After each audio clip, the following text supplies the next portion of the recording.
Shalom Bapak Ibu Saudara yang dikasihi Tuhan. Kita jumpa lagi dalam Pastor Message hari ini. Semoga Bapak Ibu Saudara semua dalam keadaan sehat selalu. Hari ini kita akan berbicara tentang uang. Tidak ada orang di dunia ini yang tidak memerlukan uang. Hanya orang mati yang tidak memerlukan uang. Untuk memenuhi kebutuhan hidupnya, maka orang akan bekerja untuk mendapatkan uang.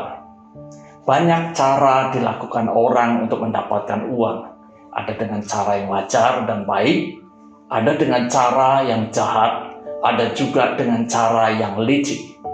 Semua cara itu hanya untuk memenuhi kebutuhan dan keinginan hidupnya.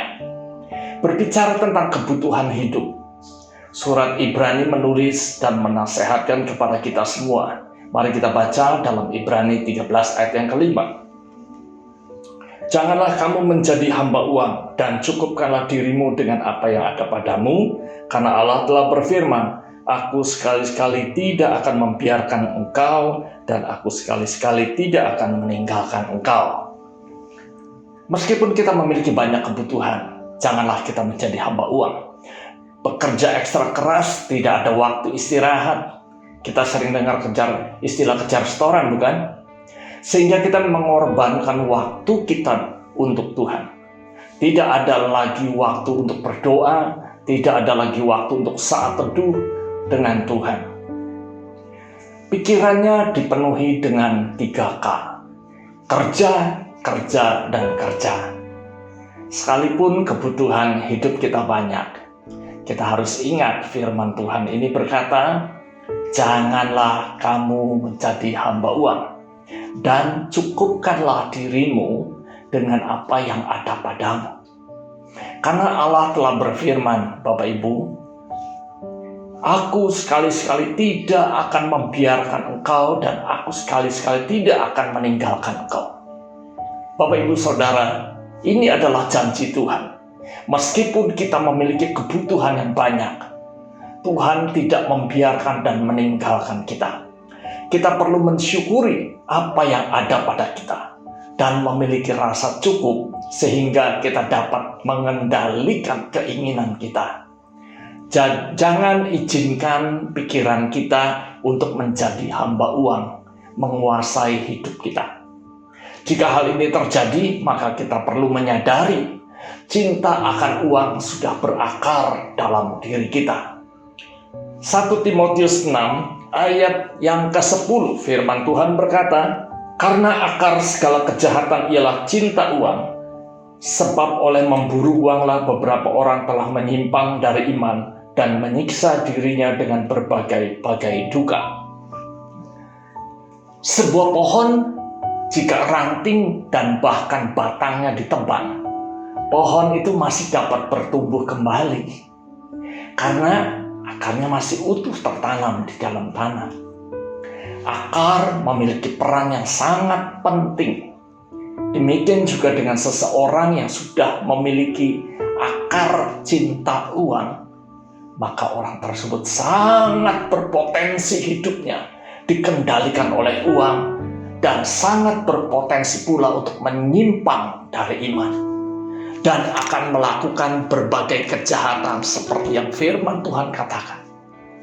Bapak Ibu Saudara, beberapa waktu lalu saya melihat dan mendengar sebuah berita di televisi. Ada sekelompok pemuda melakukan perampokan di sebuah minimarket.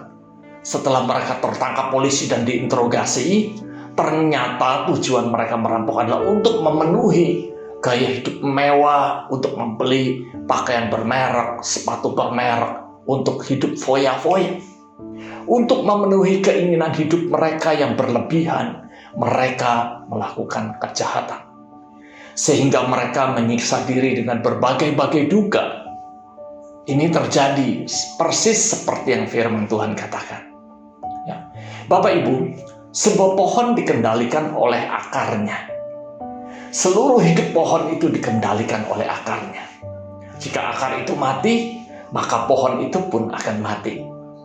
Demikian juga hidup seseorang, jika sudah memiliki akar cinta uang, maka hidupnya akan dikendalikan oleh uang.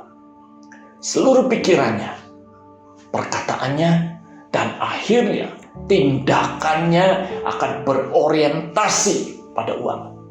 Uang dan uang saja untuk memenuhi keinginan hidupnya. Bukan lagi sekedar memenuhi kebutuhannya.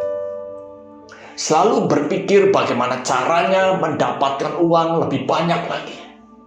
Bahkan sepanjang hidupnya takut kehilangan uang, sehingga membuatnya susah tidur. Seseorang yang memiliki akar cinta uang tidak dapat mengontrol emosinya jika sudah berbicara tentang uang. Bapak, Ibu, Saudara yang dikasihi Tuhan, cepat sadari apakah cinta uang ini sudah berakar dalam hidup kita.